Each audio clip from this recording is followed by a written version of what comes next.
Kalingap, isang mapagpalang araw muli sa ating lahat. Kamusta kayo? And welcome back to my channel.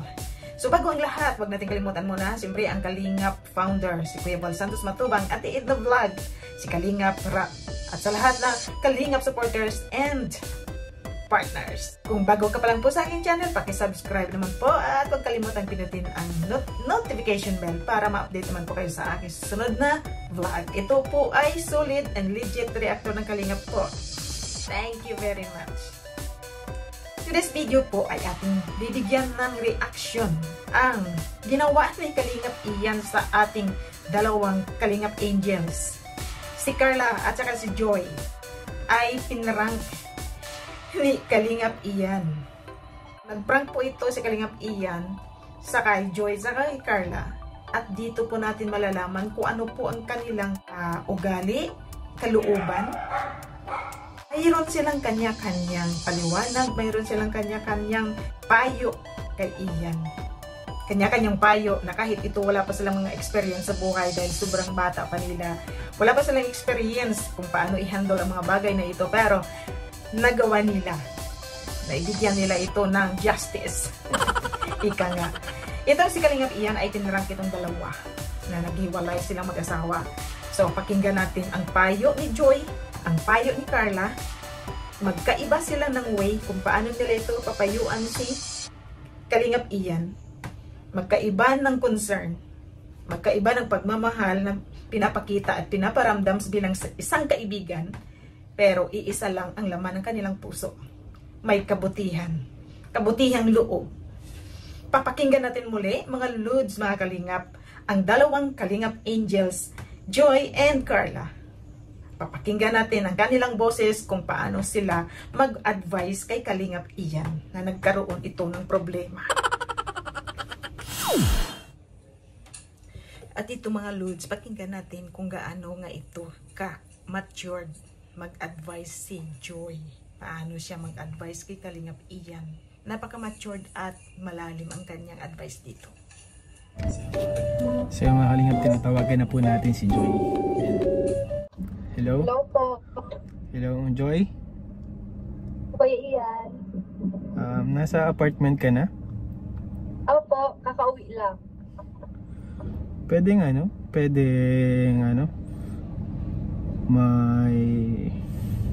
mahingi sana ako ng tulong sa'yo eh. Wala na kasi akong ibang may isip na pwedeng lapitan eh.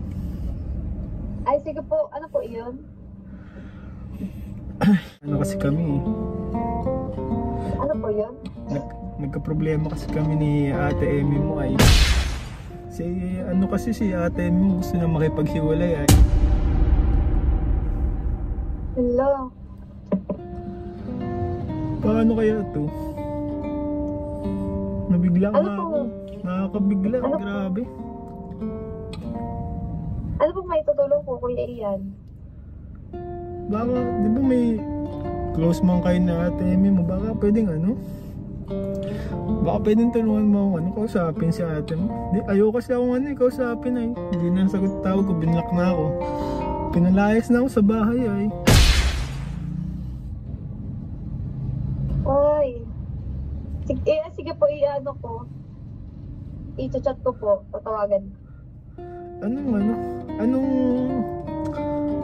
kayong dapat kong gawin nito para maging okay? Parang grabe desidido na kasi siya eh. Gusto niya maghiwalay agad kami na eh. Ano po, ay nagka-problema po ba kayo? Saan po ba kayo nagka-problema? Kasi medyo nakakahiya kasi sabihin sa'yo, Joy, pero Sige na po, nagkamali kasi ako may kasalanan kasi. Kaya galit na galit si ate mo. Ay, ano po yun? Kung ano niyo po, kung may tulong po ako. Nagkaroon kasi ng nakakahiya sa'yo ay nagkaroon kasi ng third party. Ha? Pambihira! Ay, di ako maniwala. Grabe nga. Pasensya na. Hindi ko alam ang gagawin ko. Ayaw ko kausapin na ni Ate Emmy mo. Ano, pag kung ano po, may maitutulong ako, kakausapin ko si Ate Emmy. Mapatawad pa kaya ako nun? Kung mapag-uusapan yung ano, hindi mo naman, ano mo rin naman po, yung pagsisisihan mo yung nagawa mo at ano, may ano ni Ate Emmy yun. Kung mahal ka po ni Ate Emmy at mahal mo naman po, sure naman po ako na mahal mo si Ate Emmy. Kasi nagkasalan na ako din. Di siya maniwala na eh. Kahit sabihin ko pang mahal na mahal ko, di na maniniwala yun eh. Sa tingin mo, mapatawad kaya ako nun? Nakikita ko naman po Ate Emmy na mahal ka ni Ate Emmy. Mahal niyo yung isa't isa. Kaso, yun nga po, nagkamali. Hindi paano yun? Anong gagawin ko? Hindi naman natin alam yung dahilan kung bakit ka nag-cheat, ganyan. Siyempre, hindi ko naman masasabi na pag tinulungan ko kayo, magkakabalikan kayo. Nasa sa inyo po yun kasi kasawa at kayo yung mag-handle ng relationship niyo. Grabe kasi dyan, grabe.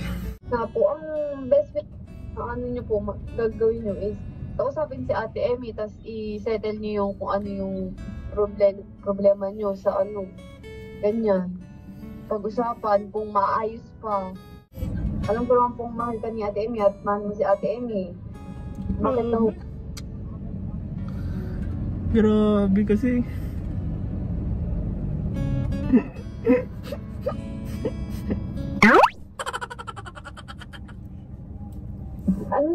Yun na lang po yung try niyo pong i-reach out si Ate Emmy kung nasan po si Ate Emmy, tapos mag-usap kayo ng maayos. O kaya, syempre, ngayon, kung fresh pa sa kanya yung mga nangyari, niya po muna yung isip ni Ate Emmy. Kasi baka galit, hindi niya pa naiisip yung mga ganyan, kasi galit siya eh. Pare-bara na ako. Ay, hindi naman. Ayoko na, wala akong kwenta. Ay, wala namang punta akong walang kwenta.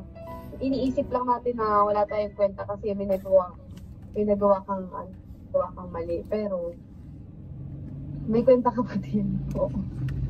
Dapat, pag-isipan ng mabuti at, maging lesson na yun na, kasi bakit mo, mahal na mahal ako ng asawa ko, ba't ko, nare-receive mo naman yung love na, dapat bilang asawa. Ikaw, paano kung ikaw yun?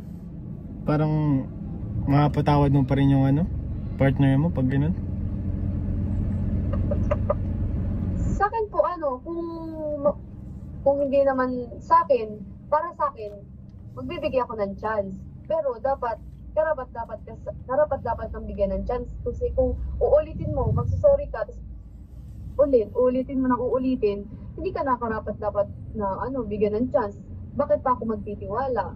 Pero kung nakikita ko naman na yung bigay mo naman yung best mo, tapos pinapakita mo na bago ka na ganyan. Siyempre, sayang yung mahal ko naman yung lalaki, yung partner ko, tsaka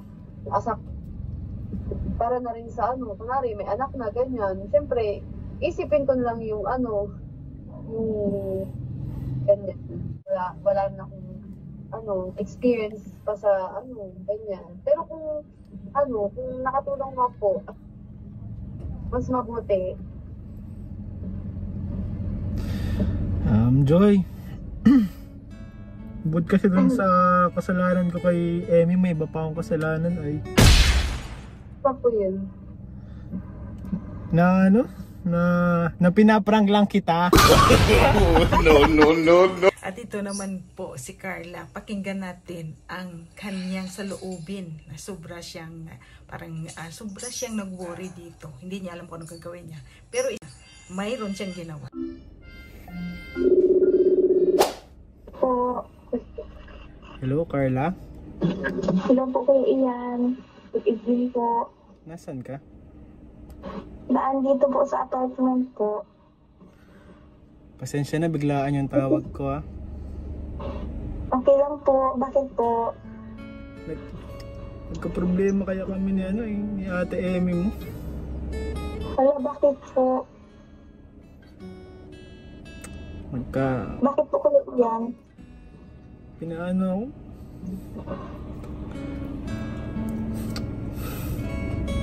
Pinilayas na Ano ako po? ni Ate Emmy mo. Hala, Nakikipaghiwalay si ate mo. nag-away po kayo? Nagkamali kasi ako eh. Ako may kasalanan kasi. Ano po nga itutulong ko? Baka pwedeng tulungan mo ako kausapin si Ate Emmy mo. Sige po. Mag-ano kaya yun sa'yo? Pinalayas kasi ako sa bahay Pero mas maganda po kung kayo po ang mag-uusap. Pero sige po. Nasaan ka po ngayon? Kaya buti na lang at nagsasakyan ako, nag-alis na lang ako sa bahay. Pinalayas kasi ako syempre na andun malambag ako sa kanila nakikitira. Ano na lang po, kung gusto mo po, dito ka muna po sa apartment namin po. May kasama naman po kami dito na nandito naman po si Kuya Tatin. Tsaka po, dun sa isang kwarto, wala naman pong doon, yung mga gamit lang po namin. Nakakahiya sa inyo? Nakakahiya sa inyo yun, Carla. Di po, okay lang po. Magkaayos pa kaya kami ni ate mo? Na lang po, kausapin mo na lang din po si Ma'am Emmy. Magkakaayos po kayo niyan. Ano pong nagawa niyo kay Ma'am Emmy? Baka mag-disappoint ka sa akin. Nagkaroon ng third party. Ano? Iyan ba't po nag-iiyak kayo? Sa atin mo kasi kumikipaghiwalay na. Totoo po. Sige po, tatawagan ko po si Ma'am Emmy. Sige daw, try mo kung matawagan mo. Nagre-ring na po. Hello po, ma'am. Good evening po. Nasaan ka po? Hello, Charles. Hello po. Ma'am, si Carla po ito. Sana, pinatay po. Ay, hala. Ano po kayong gagawin natin, Kuya Ian? Tawagan ko po ulit. Ma'am, good evening po. Hello. Hello po. Hello. Ma'am, kamusta po? Hello po. Kamusta po? Si Carla po ito. Hello po. Bakit Carla? Kamusta po kayo ni Kuya Ian po? Bakit?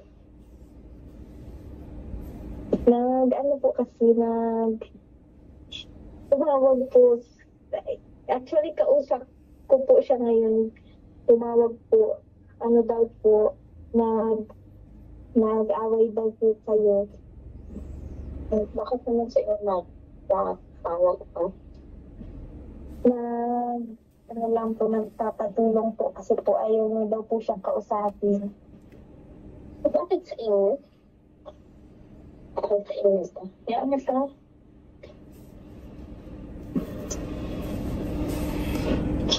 Hello po, Kuya Ian. Grabe. Wala na talagang pag-aasa. Yan na, Carla, bagay na. Ayaw na makapag-isip dyan. Ano na lang po, sana po maging okay na lang po kayo. Sana po mapag-usapan nyo na lang po. Ayaw ka na makapag-usap dyan.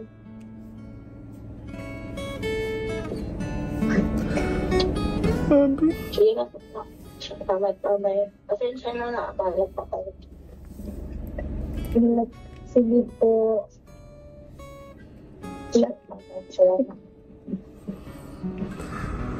Hello? Kuya Ian? Hala, grabe. Kahit kala Jack kasi, di kasi umakano kala Jack kampi kasi si Jack kampi si Jack kay Emmy. Galit sa akin sila Jack kasi. Hindi ko po alam yung sasabihin. Ano na lang po, Kuya Ian, mas maganda po kung mapag-usapan niyo po ng maayos, kung makasayin po kayo ng sorry kay Ma'am Amy, baka po sakaling maging feeling po kayo. Sa Carla, may isa pa akong sasabihin pala. Ano po yun, Kuya Ian? Na it's a prank lang. No. So, ayan, mga lods, mga kalingap, na-prank ang dalawa. Si Joy at saka si Carla. Ito, lagot ka, kalingap, iyan. Ayan, so ayan mga lods, makikita natin dito ang dalawang bata. Kahit nasa kanilang edad, wala pa sila experience, hindi pa nila experience yung paano magkarelasyon, magkajowa, pero naitawid nila kung paano nila ito i-comfort itong si Kalingap Ian, o paano sila mag-advise. Si Carla ay di nagdadalawang isip na ipapatuloy yan doon sa apartment para lang makatulong. Ay tinawagan pa itong asawa, tinawagan pa itong si Amy. Itong din si Joy, napakalalim din itong advice niya kay Kalingap Ian. Maririnig natin at na-feel natin talaga na concern ito. So ayan mga lods, mga Kalingap, yan ang napakabait talaga ng mga angels ng Kalingap. So dito natin nalalaman na talagang ang kanilang kalooban ay napakabuti. Thank you Kalingap Ian sa inyong pag-prank. At least nalalaman natin ang kanilang kalooban ng dalawa. Ayan, shout out Carla and Joy. Ayan, pagbuti ng inyong pag-aaral at looking forward na makagraduate kayo sa inyong talagang gustong matapos na kurso. Ayan, God bless. Ingat kayo. Thank you mga lods. Thank you for watching. Thank you mga Kalingap. Please don't forget to subscribe my channel and paki-press yung notification bell para ma-update man po kayo sa aking susunod na upload. Po, syempre, ang ating ama ng Kalingap, huwag natin kalimutan si Kuya Bal Santos Matubang, si Ate Edna Vlogs, si Kalingap Rab, at sa lahat po ng Kalingap supporters at partners. Thank you so much. Magmahalan lang po tayo. Lagi tayong magmahalan. Spread love and good vibes. Huwag natin intindihin. Huwag nating i-entertain yung mga negative para hindi po tayo ma-stress. Ayan. Thank you so much for watching. Please spread love and good vibes. God bless. Bye-bye.